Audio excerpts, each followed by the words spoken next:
¿Qué sucede cuando la línea entre la ambición legítima y la avaricia sin límites se desdibuja? ¿Y qué consecuencias tienen nuestras acciones cuando buscamos el beneficio propio sin considerar las repercusiones de los demás? ¿Alguna vez hizo algo así? No, nunca. Ni siquiera cerca. Ah, Sí. ¿estás seguro que es la única? ¿Que es lo correcto? ¿Para quién? No lo sé. Tampoco yo. Dirigida por J.C. Chandor, El precio de la codicia narra la vida de 8 trabajadores de un poderoso banco de inversión durante las 24 horas previas al inicio de la crisis financiera de 2008. Cuando Peter Sullivan, un analista principiante, revela datos que podrían conducir a la empresa a la ruina y nos sumerge en un oscuro mundo de ambición desmedida y decisiones moralmente cuestionables. De ética, crisis financiera y regulación institucional en Estados Unidos y México, nos hablará el día de hoy la doctora Olga Sánchez Cordero. No le cambies porque ya inicia Cultura al Derecho.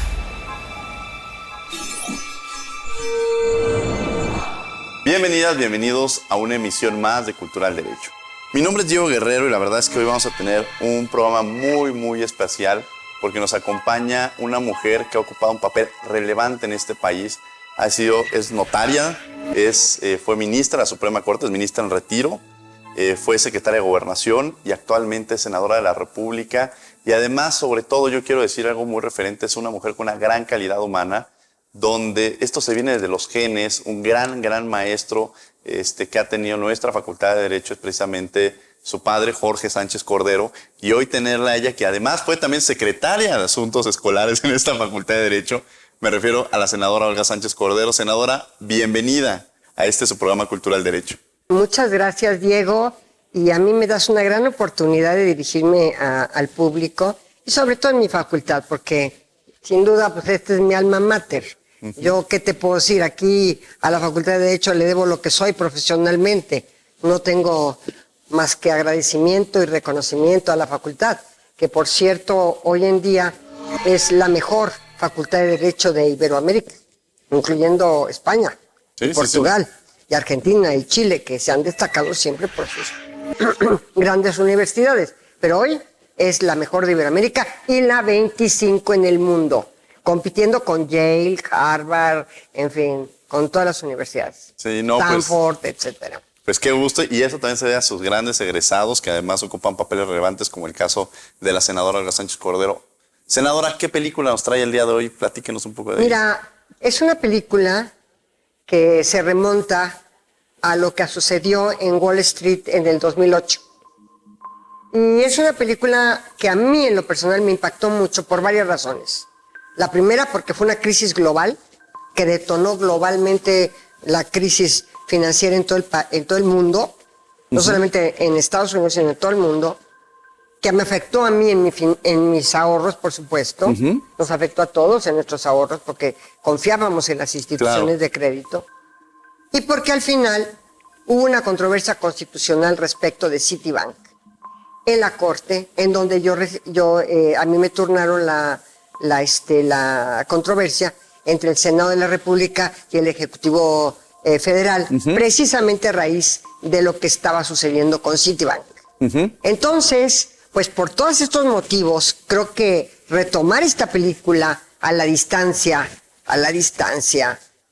varios años después, y también empezar a enfrentar otra nueva crisis financiera, que ya lo hemos visto después de la pandemia. Claro. ¿No?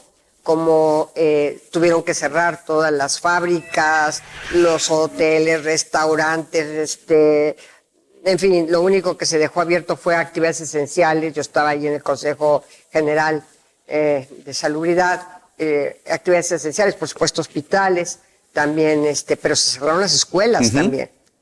Entonces, esta crisis financiera que hoy enfrentamos, pero desde luego la crisis financiera del 2008.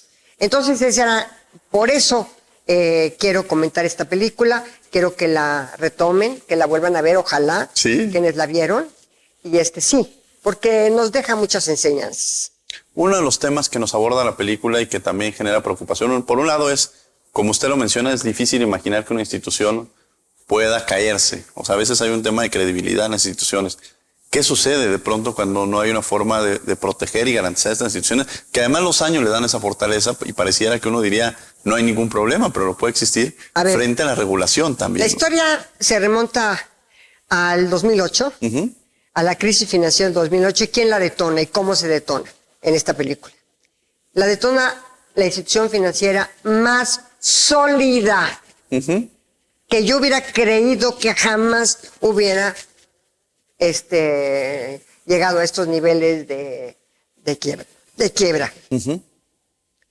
¿Qué institución es? Lehman Brothers. Lehman Brothers era una institución de crédito, ya no existe. Era una institución de crédito que tenía 100 años de prestigio. Y si tú me hubieras dicho, tengo mi dinero en los Estados Unidos, ¿en dónde invierto? Yo te hubiera dicho, en Lehman Brothers. Ahí estás garantizado. Claro. ¿Por qué? Porque es una firma centenaria. Es una firma que conoce el trabajo financiero bien y que es AAA. Claro. En Estados Unidos también se clasificaban con letras, ¿no? Sí, claro. Y era AAA y se pudieron haberle puesto al plus, era AAA plus, Lehman Brothers. Sí.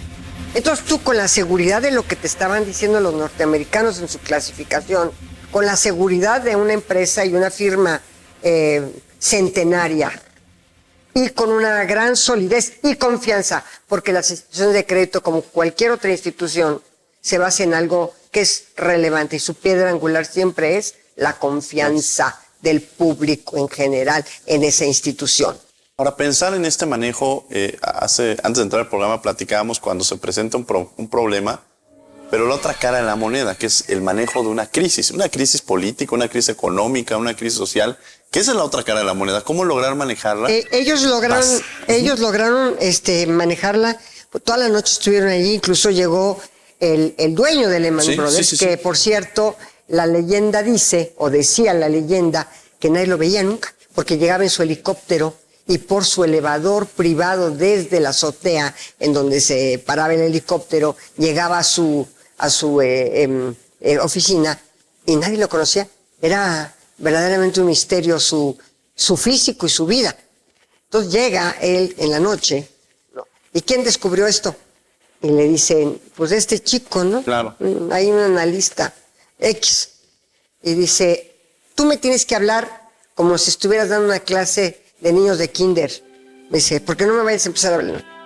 Dime qué es lo que está aconteciendo. Entonces le dice, mire, tuvimos estas hipotecas, las famosas subprimes, que son chatarra.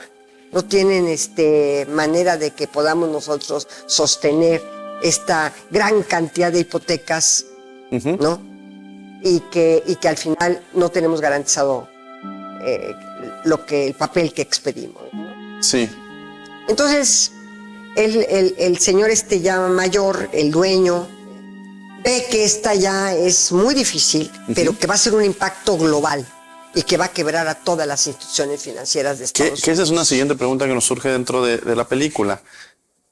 La reacción o la forma de resolver en estas análisis que, como usted lo menciona, toda la noche están viendo, y cómo esta parte, si el profesional puede apartar sus intereses personales porque al final hay un tema de preocuparse por sus intereses personales frente a un interés colectivo, frente a aquellos que confiaron en esa institución. El interés colectivo no lo tiene presente, su interés personal. Y entonces él propone 3 temas, 3 maneras de afrontar la crisis.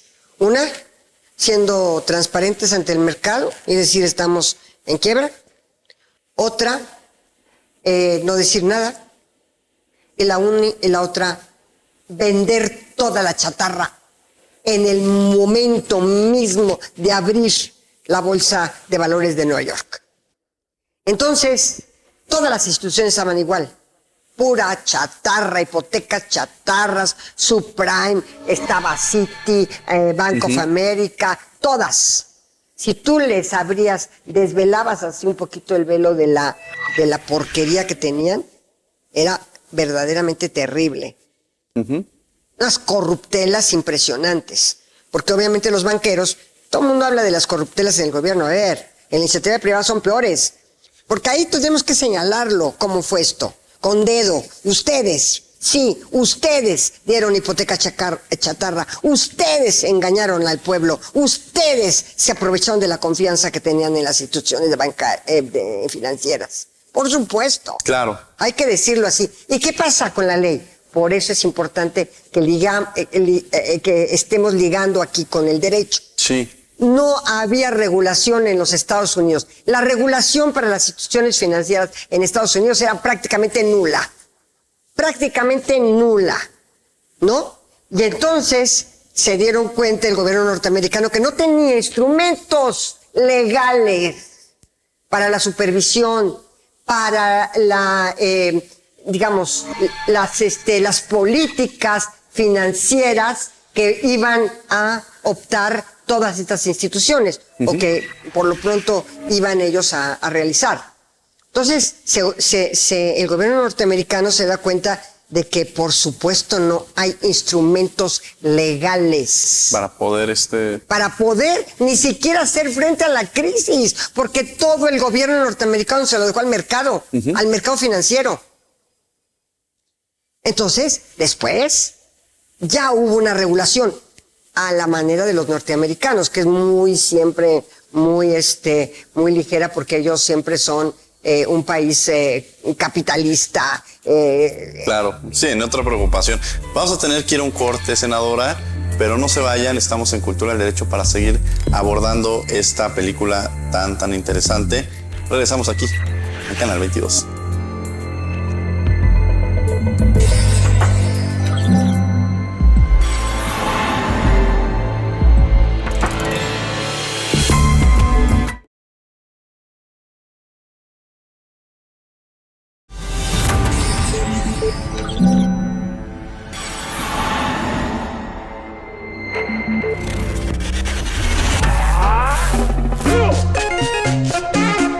Para vincular algunas miradas académicas y aproximarnos a cuestiones éticas y morales con relación a las penas, es indispensable echar un vistazo a El secreto de sus ojos, una película dirigida por Juan José Campanella, que, entre otros temas, nos permite observar una verdadera incomodidad respecto al deber moral de obedecer el derecho, incluyendo el contexto de los derechos humanos y la justicia retributiva. Porque tal parece que yo no soy un juez, sino que soy un reverendo boludo. Porque yo digo que hagan A y acá hacen Z. Esta cápsula forma parte del proyecto PAPIME, Diálogos Interdisciplinarios del Cine, con un enfoque de derechos humanos financiado por la DEGAPA, mismo que busca aperturar la innovación de la enseñanza tradicional para facilitar el conocimiento de los derechos humanos, a través de casos presentados en filmes cinematográficos. Si quieres saber más sobre te invitamos a visitar la página oficial de la Facultad de Derecho de la UNAM.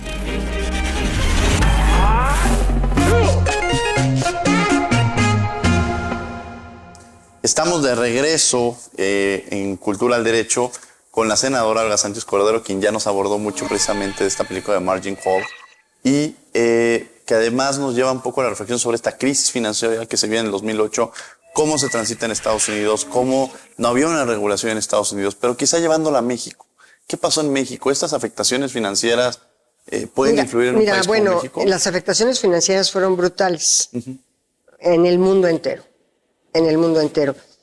Incluso yo en lo personal, el poco patrimonio que había yo hecho y todo, pues también me afectó en las instituciones financieras mexicanas, por supuesto. Claro.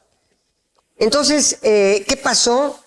Pues que en México, por ejemplo, Citi ya había comprado Banamex. Era Citi Banamex. No sé cuándo lo compró, pero ya en el 2008 ya era Citi Banamex. Y entonces, Estados Unidos, ¿qué hizo con su Fobapro, así es que alguna vez existió? Estados Unidos les dijo a varias empresas financieras norteamericanas, y ahorita voy con Citi Banamex, que este es un tema que me gustaría tratar aquí con tu audiencia. Sí. ¿Qué hizo Estados Unidos? Estados Unidos le dijo por ejemplo, a Bank of America, quédate con Merrill Lynch. Merrill Lynch, obviamente, no estaba quebrada también.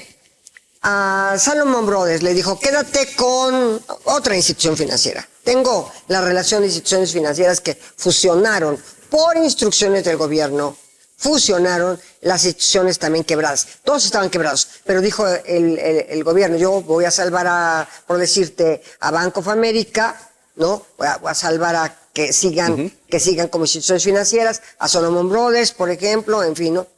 Y entonces lo que hicieron es que una vez que ellos habían fusionado, ¿qué crees que les dijo el gobierno norteamericano? Pues ahora con sus ganancias, porque ustedes ya sobrevivieron y tienen concesiones del gobierno norteamericano para seguir operando, pues ahora con sus ganancias ustedes se hacen cargo de la deuda de ustedes y de la deuda de Merrill Lynch, le dijo a Bank of America. Nada de FOBAPROA. Directo. Directo te haces cargo. Es lo que debimos de haber hecho en México. Exactamente lo mismo que hizo Estados Unidos. A ver, ¿quieres sobrevivir Banamex? ¿Quieres sobrevivir BBV Bancomer? ¿Quieres sobrevivir? Bueno, pues háganse cargo de las instituciones financieras que quebraron. Tú te haces cargo de Banco Unión, tú te haces cargo de Cremi, tú te haces cargo, en fin. ¿Qué pasó también? Bueno, perdieron las pensiones. Por ejemplo, los pensionados de Filadelfia, los jubilados de Filadelfia, perdieron todo su dinero. No tenían pensión ya. Imagínate nomás lo que significaba esta crisis financiera en todo el mundo y en Estados Unidos en lo particular. Entonces, ¿qué decisión toma Lehman Brothers? El señor, vendan, mañana vendan todo, vendan chatarra. Y como Lehman estaba empezando a vender, todo el mundo compraba. Ofertas, ofertas, ofertas. Claro, era una oferta ficticia. Sí, que no. Y la ética ahí no estaba presente. Eran sus intereses personales, no la ética de qué va a pasar con la gente, con los ahorradores, con el pueblo. No. Era su crisis. Era su salvación. En México, ¿qué pasó? En México pasa algo muy interesante. Citi, en Estados Unidos, no valían nada sus acciones. Valían centavos de dólar. Centavos de dólar. El gobierno norteamericano quiere también salvar a Citi y compra las acciones de Citi. Eso lo viví yo en la corte. Compra las acciones de Citi. La ley de institución de crédito mexicana decía que si un gobierno norteamericano era poseedor de acciones de algún banco, ¿sí? El banco no podía seguir siendo extranjero, tenía que, digamos, mexicanizarse nuevamente. Que los mexicanos fueran quienes compraran la institución tan tradicional como era el Banco Nacional de México. Claro, o el propio nombre, ¿no? Y regresar a lo que los neoliberales vendieron verdaderamente sin ningún tipo de remordimiento. Porque la banca es quien detona el desarrollo, es uno de quienes detona el desarrollo en los países, porque son los que dan los créditos para las infraestructuras. Y si un banco allá tiene en su país de origen, tiene quien diga, no, mira, no inviertas en carreteras ni en esto, invierten en minas o invierte en esta. Pues los bancos van a invertir de acuerdo con las políticas de origen, de sus países de origen. Por eso quiero que quede clarísimo aquí todo lo que estamos mandando de mensajes. Y entonces, ¿qué acontece? Que el gobierno norteamericano vuelve a arrojar las acciones de Citi al mercado, las que él originalmente había adquirido. Sí, sí, sí. O era tenedor de estas acciones, ¿sí? Y los vuelve a soltar por la controversia que interpone el Senado de la República en México contra el gobierno federal por mexicanizar. Fíjate qué interesante, y la verdad es que hay aspectos muy importantes, por ejemplo, de estos grandes actores de la vida política, ¿no? Que construyeron, muchas veces no se sabe qué construyeron. Entonces, en el caso de Malio, el presidente de la controversia, como presidente del Senado, ¿no? Y, obvio, la respuesta del gobierno de México es cambiar la ley. Cambiar la ley. Y para eso se necesita una mayoría legislativa de los presidentes más uno. No hay problema. Total, que el intento se hizo, que ahí estaban las grandes quiebras bancarias, de instituciones financieras, y que ahí estaba el caos mundial financiero. ¿Por qué? Por falta de regulación. Para Estados Unidos es muy fácil, las leyes del mercado lo dictan todo. Esas eran leyes del mercado. El gobierno no tenía la rectoría de las instituciones financieras de Norteamérica. Nosotros éramos más reguladores en ese sentido. Ahora, nos queda poco tiempo incluso para estas reflexiones que nos habla sobre este tema de la regulación, la parte de la ética. Y usted hacía referencia sobre la importancia de una institución, de una persona, sobre su prestigio. Aquí estamos frente a una senadora que creo que lo que le ha respaldado siempre ha sido la congruencia, una mujer liberal, una mujer que ha luchado por los derechos, hay muchos derechos que incluso quienes nos están escuchando en el tema de, incluso en tema de género, han sido gracias a usted. Desde diversas trincheras, del Poder Ejecutivo, del Poder Legislativo, del Poder Judicial. Yo creo que este mensaje para quienes están viendo, sobre todo, la importancia de la ética y de cuidar el prestigio que uno tiene, ¿no? Mira, y aquí el tema de este hombre que es representado por Kevin Spacey, que por cierto hizo House of Cards. Ajá, sí. Kevin, ¿qué decía él? ¿Qué conflicto tenía dentro de él? Tenía un conflicto enorme. ¿Cuál era su conflicto? Su conflicto era sus valores, su ética, su prestigio, la confianza de la gente en él. Y sabía que lo iba a echar a la borda. ¿Por qué? Porque sabía que iban a entrar a vender chatarra, que no valía nada. Y cuando él ya por último tiene una entrevista con el dueño de la empresa, el dueño de la empresa, con una tranquilidad y desfachatez, le dijo: mira, tú sabes, en todas estas crisis siempre alguien pierde y lo que pierde lo gana otro. Y lo que gana otro lo pierde otro. Dice, esta es una ley del mercado. Así que no te preocupes, no tengas remordimientos de conciencia. Además, te estoy invitando a que te sigas quedando y te voy a dar quién sabe cuántos millones de dólares, porque por cierto, ahí se dice que el dueño de esta empresa tenía más de mil millones de dólares. Y si te voy a dar no sé qué. Entonces le dice al final él: no me voy porque necesito el dinero aunque tú no lo creas. Después de 34 años lo necesito. Claro. Pero es muy interesante esto, jóvenes que nos están escuchando. Cuando alguien pierde, alguien está ganando. Porque esa es una ley del mercado. Y otra cosa también bien importante que dijo este señor, que es el dinero. Al final de la película, ¿qué es el dinero? El dinero no es más que papel. Para nosotros no representa nada. Un papel de seguridad con algunas imágenes. Eso es el dinero. Tú no tengas ningún remordimiento, no tengas ningún conflicto ético. Eso es el dinero.